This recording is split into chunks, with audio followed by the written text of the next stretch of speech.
Hi, my name's Paula and I'd like to show you our French farmhouse garden from spring until early summer. We start the year with the wildflowers. Lungwort, helleborus, violets and celandines carpet the woods and meadows. They are followed by the daffodils and tulips. Leave the tulip bulbs in the ground all year long. They seem very happy like that and will come back for several years. I also plant tulips and daffodils in tubs. When they finish flowering, I lift them and store them until late summer. They can then be planted in the open ground. The native yellow flag irises grow all around our largest pond. They contrast beautifully with the arum lilies. This is the smallest of our ponds, with the wood behind it. This is a new bed that we created in the autumn. It's planted with tulips and daffodils and dotted with Imperial Fertilia. One of the first roses to flower is Canary Bird. The orchard is surrounded by a variety of climbing and rambling roses. The cherries, pears and plums bloom first, followed by the apple blossom. These two magnificent oak trees are probably over 300 years old. We have several wisterias. This one at the end of the barn has grown over into the acacia tree. This climbing hybrid tea rose has huge glowing pink flowers with a delicious sweet pea scent. Its common name is Spanish Beauty. The Mexican daisy will flower continuously from spring until autumn. It has rather taken over the rockery, but it looks so spectacular en masse, I've allowed it to do its own thing. The Pyrenees are clearly visible at this time of year.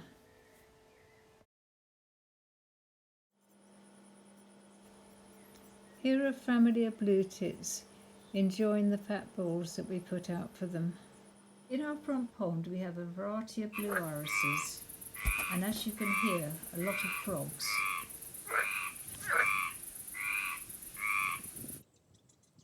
The rambling rose albertine grows along one side of the pond. It has salmon pink flowers with a strong, rich, fruity fragrance.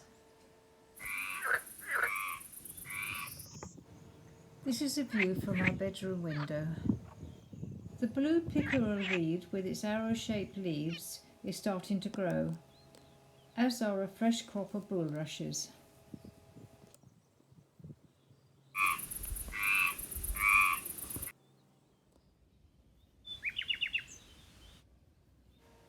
Here we have the David Austin Road Desmonona. It flowers early and continues throughout the summer.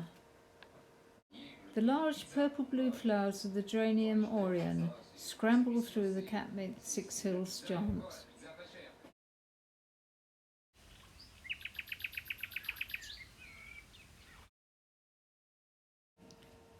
At the end of the orchard we have David Austin, climbing and shrub roses. These three, Strawberry Hill, Francine Austin and Corverdale, are doing particularly well.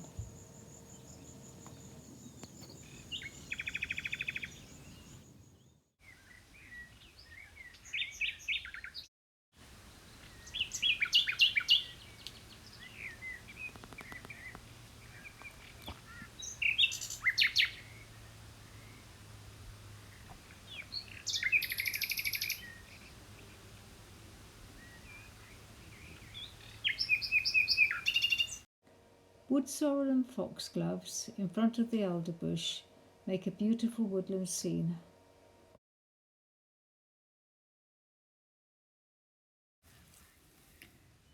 We have nightingales that return every year. They love the wild parts of our garden.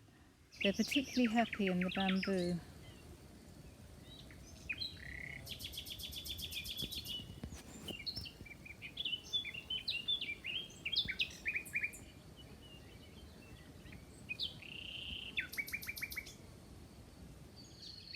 The allium goldmaster comes back reliably every year, as do the cicadas you can hear in the background. As you can see, I love roses. We have over 100 varieties of old-fashioned shrub, climbing and rambling roses, along with David Austin roses that have the beauty, charm and favour of the old rose, with the advantage of a long flowering season. The hybrid moss roses on the left were raised by the Reverend Pemberton at his vicarage in the early 1900s. I planted this Elba and damask hedge 25 years ago. It has several clematises growing through it to extend its flowering season. Some of the roses date back to 1750. This fabulous rose, Belle Amour, was discovered in a convent in Normandy in 1840. Here it grows through a fallen plum tree. This hybrid moss rose is called Ballerina. At the top of the rockery steps we have Santalina, lavender, and this Gallica rose, Bilderkrie, with its strongly perfumed, rich purple-pink flowers. Rambling Rector is romping away through the trees, followed closely by Albertine, which was planted several years later.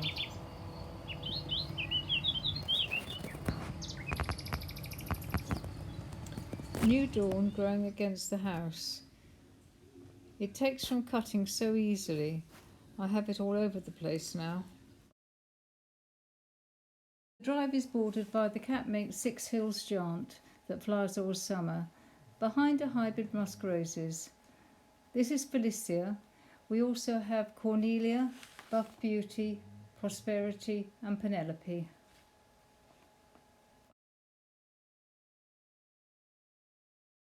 We have water lilies in the front pond that will start flowering soon.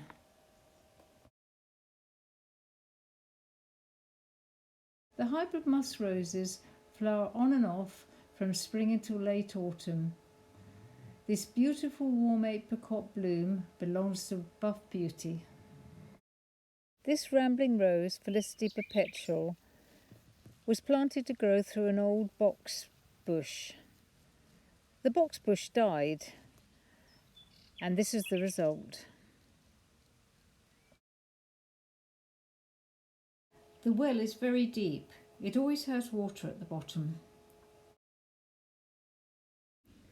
This wood was a ploughed field when we moved in, so it's not very old, but French oak trees grow much quicker than English. If you walk through the woods to the west of the house, at the corner there's a viewing point where you can see our local church at Belloc St Clements. This photo shows the mountains behind. The wood has several pretty paths winding through it. The rambling rose, Paul Himalayan musk, grows around the side pond and through the horse chestnut tree. This bright pink rose is dotted all around the hedges. It was given to us by our neighbour. We don't know its name, we just call it Martine's rose. We go Acanthus mollis and Spinosus. Here they are mixed with red hot pokers, and of course the wonderful Verbena botaneris that finds its way all over the garden. A pair of turtle doves, with the laurier rose in the foreground and the catalpa tree in full flower to the right. The magnolia also has lots of flowers. It will keep flowering until the end of autumn. The surrounding border is filled with cosmos, zinnia and Verbena boncereris. It is edged with the Gora Siskiyou pink with its wonderful red foliage.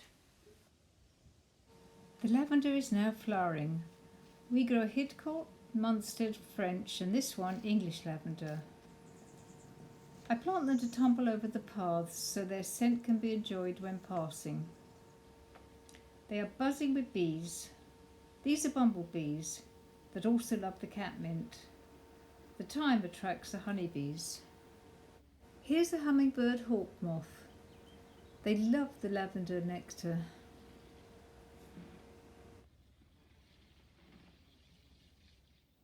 Daylilies do particularly well here in the south of France. They love the heat and are drought resistant. This is my favourite, pink damask. Rosy pink starry blooms with a beautiful yellow throat.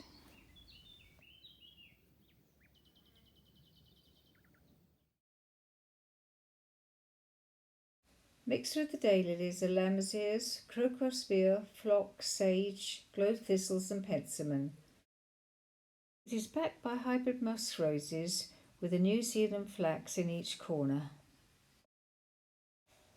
The daylilies are followed by the agapanthus that also do really well in the south of France, as do the cannas that are just starting to flower. I hope you enjoyed sharing our garden with me. I have another video on YouTube that carries on for the rest of the year, July to September. Please check it out.